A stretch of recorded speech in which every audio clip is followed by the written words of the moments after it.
यहाँ आपको साफ दिख रहा है कि इस प्लेनेट पे सबसे पहले बने थे सिंगल सेल्स यूनिसेलुलर प्रोकैरियोट्स जो बैक्टीरिया थे। इन्हीं बैक्टीरिया से फिर डेवलप हुए प्रोटिस्टा। प्रोटिस्टा में हमने ये चीज देखी थी कि आपके यूकैरियोट्स थे ये और यूनिसेलुलर थे। एंड मैंने आपको ये बताया था बेटा कि जब हम प्रोटिस्टा की बात करते हैं तो प्रोटिस्टा एक ऐसा किंगडम था जिसमें कि शुरुआत के जो लिविंग्स थे उनमें प्लांट्स लाइक कैरेक्टर्स थे। याद आया? जैसे कि क्राइसोफाइट्स एंड डायनोफ्लाजेलेट, इनमें आपके प्लांट लाइक कैरेक्टर थे। ये फोटोसिंथेसिस करते थे। That show the photosynthesis. Plant ये अपना खाना खुद बना रहे हैं। तो इन्हीं क्राइसोफाइट से, इन्हीं डायनोफ्लाजेलेट से फर्दर क्या डेवलप हुए? दैट इज प्लांट्स बने थे। बात समझ में आई बच्चे? क्या डेवलप हुए? आपके प्लांट्स। फिर जैसे ही जब यूग्लिनोइड्स पे आए तो इनके अंदर प्लांट्स और एनिमल्स दोनों के जैसे कैरेक्टर्स थे। They have a plant and animal like characters.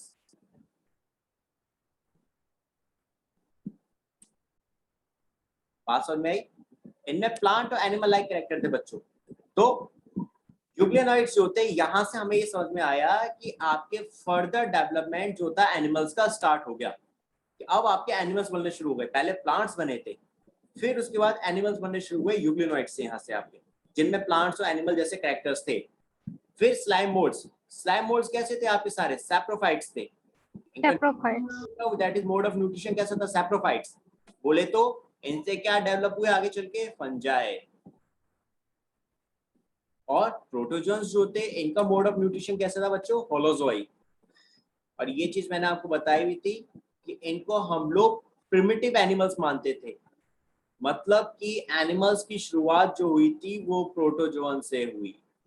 तो बेटा अब आपको ये चीज समझ में आ गई, लाइन जो पहली थी कि हम लोग फाइलोजेनी जो कर रहे हैं वो क्यों कर रहे हैं, ताकि हम एवोल्यूशन पता कर सके, ताकि हम ये बता सकें कि कौन सा एनिमल्स या कौन से प्लांट्स कैसे डेवलप हुए।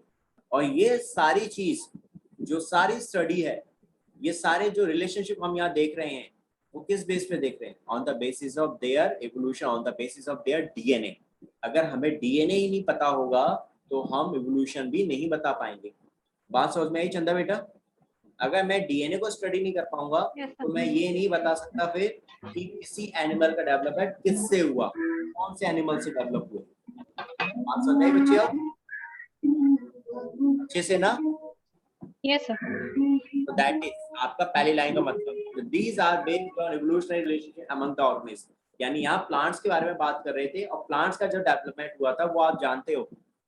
सबसे पहले प्रिमिटिव प्लांट्स जो बने थे वो थे एल्गी, दैट इज थैलोफाइट्स। लेकिन डायरेक्टली थैलोफाइट्स ना बन गए होंगे कि एकदम से थैलोफाइट बन गए। थैलोफाइट्स यानी एल्गी बनने में भी तो टाइम लगा होगा। तो शुरुआत में क्या थे प्लांट्स आपके? जो प्लांट्स की तरह थे वो क्या थे? तो ये प्रोटिस्टा, लेकिन इनका बिहेवियर प्लांट्स की तरह था। तो दैट इज डायनोफ्लाजेलेट, क्राइसोफाइट्स। ये प्लांट्स की तरह बिहेव करते थे, फोटोसिंथेसिस करते थे। इन्हीं से ही फिर डेवलपमेंट हुआ, मॉडिफिकेशन होते गए इनमें, और इनसे बने फंजाई, यानी सॉरी इनसे बने एल्गीज, यानी कि प्लांट्स की शुरुआत हो गई। अब आपके जब प्लांट्स की बात करते हैं तो पहले बने थैलोफाइट, फिर ब्रायोफाइट, फिर pteridophyte, then gymnosperm and in the last angiosperm. तो ये सारा फाइलोजेनी जो हमने बनाया on the basis of DNA बनाया था। सो दूसरी लाइन जो है वो भी यही चीज, this assumes that organism in the same taxa have a common ancestor. मतलब ऐसे ऑर्गेनिज्म जो एक ही टैक्सा यानी एक ही कैटेगरी के अंदर आते हैं, तो उनका मतलब क्या है कि उनका एंसेस्टर कैसे थे? कॉमन थे। बात समझ में आई बच्चे? देखो समझना, ये मेरे पास कोई एंसेस्टर है, ठीक है, ये कोई एंसेस्टर है ए। अब इस एंसेस्टर से ही डेवलपमेंट हुआ और इनसे क्या बने आपकी? दैट विल, इनसे बने आपके एनिमल्स। ठीक है, इनसे क्या इवॉल्व हो गए? इस एंसेस्टर से एनिमल्स। ठीक है बेटा, और इसी से ही आपके इवॉल्व हुए यहाँ पे इधर प्लांट्स। कुछ प्लांट्स में बने, कुछ क्या बने आपके? एनिमल्स में। अब प्लांट बने बेटा जब, तो प्लांट्स में भी क्या हुआ? मॉडिफिकेशन हुआ।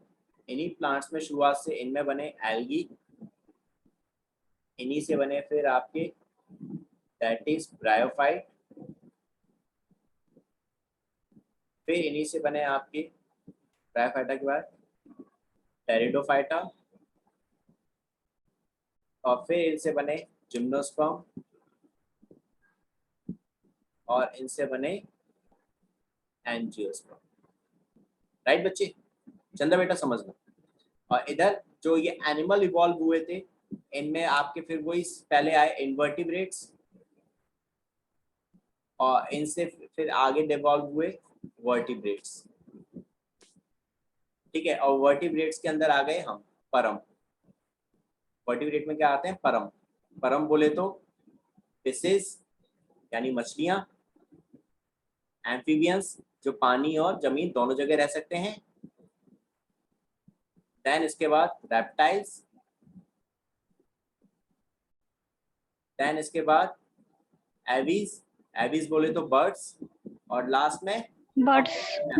मैमल्स। देखो कितने आसानी से याद हो गए, कुछ दिमाग लगाना पड़ा आपको? बताओ कि सीरीज याद करनी पड़ी कि कौन कैसे बना, बस आसानी से नाम याद रखा, परम, सारे याद हो गए हमें। तो बेटा अब जो मैं आपको बात बता रहा था, अब आप देखिए एल्गी यानी कि thallophyte, thallophyta, bryophyta, pteridophyta, gymnosperm, angiosperm, इन पांचों का अगर हम देखें तो इन सभी के एंसेस्टर सेम है कि नहीं? कौन है ये? प्लांट्स है कि नहीं? बताइए। Yes sir. तो ये जब इन सभी के एंसेस्टर, इन पांचों के एंसेस्टर सेम है, तो हमने इनको एक ही कैटेगरी में, यानी हमने इन सभी टैक्सा को, जो ये अलग अलग कैटेगरीज थी, इन सभी के एंसेस्टर जब इनके कैरेक्टर सेम थे हमने देखे, तो हमें ये समझ में आ गया कि इनके एंसेस्टर्स भी क्या हैं? दैट इज सेम है। तो ये लाइन अब समझ में आ गई आपको? This assume that organism in the same taxa have a common ancestors. इन सभी के कॉमन एंसेस्टर्स थे, जैसे कि एल्गी जो है ये इसके अंदर है, थैलोफाइट में, ब्रायोफाइट के अंदर आ गए लिवरवॉर्ट, मॉसेस, टेरिडोफाइट्स में आ गए फर्न्स, जिम्नोस्पर्म में आ गए साइकस, एंजियोस्पर्म में आ गए फ्लावरिंग प्लांट्स। बेटा इन सभी में जब हमने कैरेक्टर्स को देखा तो कुछ सारी चीजें कुछ कुछ मिलती जुलती थी, लाइक जैसे सारे फोटोसिंथेसिस कर रहे थे, सारे फोटोसिंथेसिस शो कर रहे थे, सबके अंदर सेल वॉल प्रेजेंट थी सेलुलोज की, राइट? तो हमने जब कुछ कॉमन कैरेक्टर्स देखे तो हमें ये समझ में आया कि इन सब के जो एंसेस्टर्स थे वो क्या थे? सेम थे, दैट इज प्लांट्स थे। क्लियर बच्चे? क्लियर बेटा? Yes sir. और ऐसी सेम एनिमल्स को जब देखा तो एनिमल्स के कैरेक्टर्स के बेस पे भी हमें समझ में आ गया कि इन सबके एंसेस्टर्स क्या थे? सेम थे, दैट इज एनिमल्स। और ये जो डेवलप हुए ये किसी एक कॉमन एंसेस्टर से डेवलप हुए जो उस टाइम था, बहुत पहले, आज से 5,000 मिलियन ईयर एगो पहले, लाइक 5,000 मिलियन ईयर एगो पहले कोई सेल्स थी ऐसी जिनसे कि ये इवोल्यूशन स्टार्ट हुआ, ये सब डेवलपमेंट हुआ। सो दैट इज क्लियर बच्चे, अब आपको अच्छे समझ में आ चुका होगा कि कैसे आपके फाइलोजेनेटिक सिस्टम के थ्रू हम लोग ज्यादा बेटर, ज्यादा एक्यूरेट फाइलोजेनी यानी कि इवोल्यूशन को पता कर सकते हैं, इवोल्यूशन ट्री यानी फाइलोजेनी ट्री हम देख सकते हैं। क्लियर बेटा ये चीज? अब एनी डाउट? No sir. ठीक बेटा, अब आ जाते हैं इसके बाद नेक्स्ट।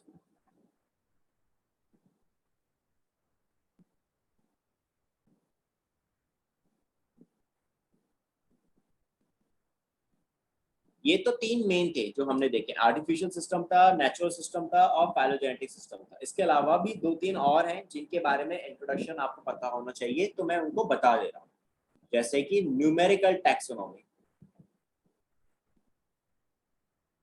ये सब प्लांट्स के रिलेटेड है बेटा, numerical taxonomy.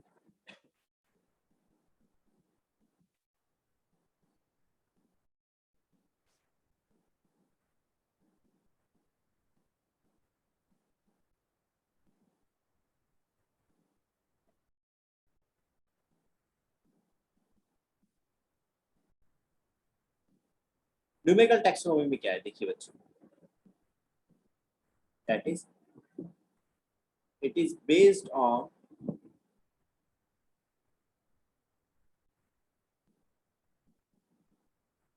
all observable characteristics.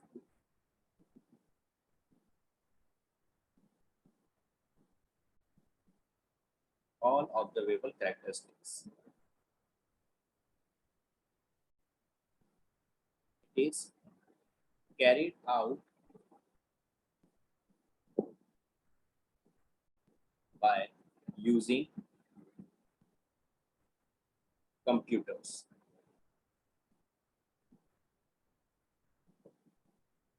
It is carried out by using computers.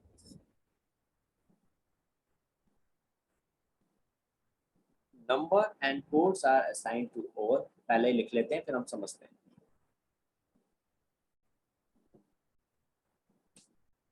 Numbers and codes are assigned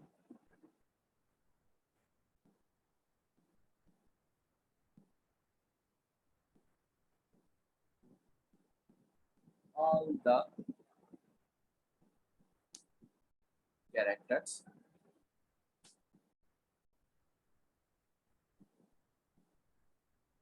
and data are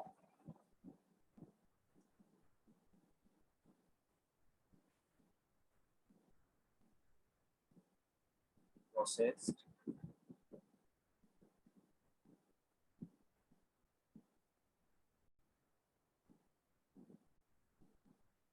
thus hundreds of characters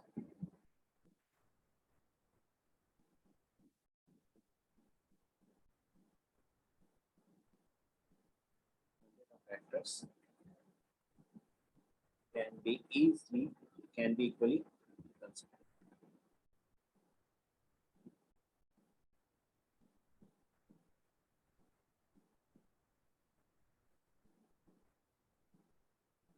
Can be equally considered. अब इसको समझ लीजिए. देखिए बेटा, न्यूमेरिकल टैक्सोनॉमी, न्यूमेरिकल का मतलब क्या होता है? That is numbers. ये तो आप जानते ही हो. तो यहाँ हम क्या करेंगे, जो ऑब्जर्वेबल कैरेक्टर्स हैं यानी कि जो मॉर्फोलॉजिकल कैरेक्टर्स हैं उनको देखेंगे और फिर ये चेक करेंगे कि कितने कैरेक्टर्स आप अलग अलग प्लांट्स में आपस में सिमिलर हैं.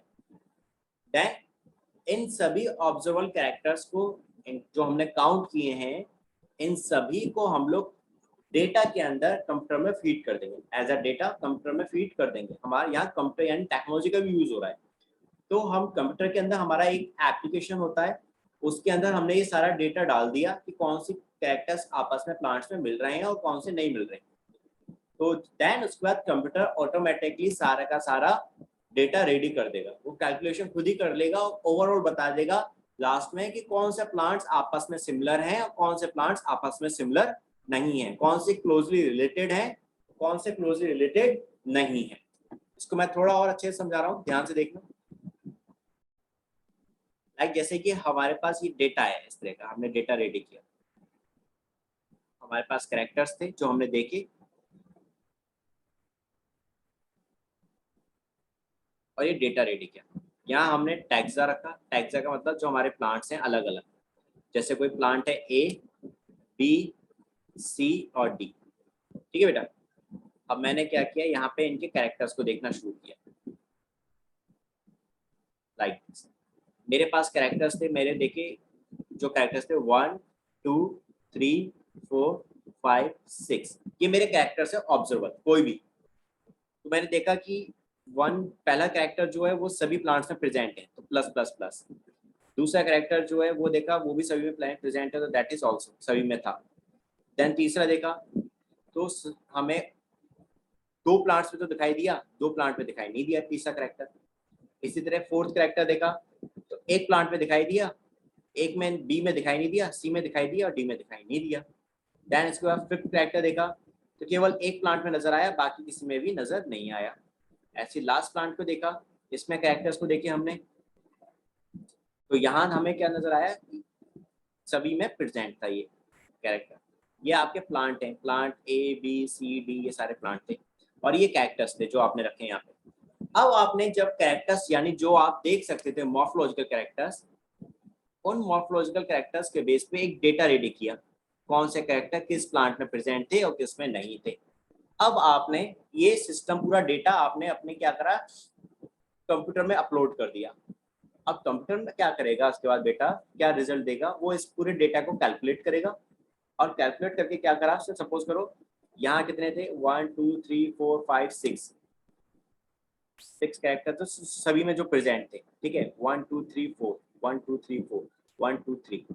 अब इसमें देखिए 4 कैरेक्टर जो थे वो आपस में, और इसके भी 4 और इसके केवल 3। तो बेटा ये कंप्यूटर ने कैलकुलेशन करके दे दिया कि भाई ए प्लांट के अंदर 6 कैरेक्टर्स थे जो सब सारे के सारे प्रेजेंट हैं, बी प्लांट में यहाँ पे 4 कैरेक्टर्स हैं जो सब में प्रेजेंट नहीं है, ठीक है, 4 ही कैरेक्टर प्रेजेंट हैं। ऐसे सी में 4 कैरेक्टर प्रेजेंट थे, डी में 3 कैरेक्टर प्रेजेंट थे। अब आपको यहाँ पे आसानी से साफ नजर आएगा कि बी और सी जो प्लांट्स थे आपके, ये आपस में ज्यादा क्लोजली रिलेटेड थे। बताइए डेटा की हेल्प से आपको ये समझ में आ गया कि नहीं आ गया कि आपस में कौन से रिलेटेड हैं ज्यादा? Yes, sir. है ना? तो this is your numerical taxonomy कि अब हम यहाँ ऑब्जर्वेबल कैरेक्टर्स के साथ साथ केवल हम देख ही नहीं रहे, उन कैरेक्टर्स को अपने डेटा में, अपने कंप्यूटर में लोड भी कर रहे हैं, अपलोड करते जा रहे हैं, कौन कौन सा प्रेजेंट है, कौन सा प्रेजेंट नहीं है। कंप्यूटर ऑटोमेटिकली सारी की सारी कैलकुलेशन करके आपको लास्ट में बता देगा कि किस प्लांट के अंदर कितने कैरेक्टर्स प्रेजेंट हैं, किन में कितने नहीं है। अब आप उस बेस पे आसानी से बता दोगे कि कौन से प्लांट्स आपस में ज्यादा रिलेटेड हैं और कौन से आपस में ज्यादा रिलेटेड नहीं है। अब जैसे 6 और 3 ए और डी प्लांट को देखेंगे तो आप आसानी से बता सकते हो देख के कि भाई ये आपस में रिलेटेड नहीं है, क्योंकि इनके कैरेक्टर्स आपस में मिल ही नहीं रहे, बहुत कम मिल रहे हैं, तो दैट इज ये आपस में रिलेटेड नहीं है। अब क्लियर हो गया बच्चे ये चीज अच्छे से? Yes, sir. चलो फिर आज के लिए इतना ही बेटा, बाकी हम लोग नेक्स्ट क्लास में डिस्कस करेंगे। Okay. Thank you, sir. Welcome बच्चों।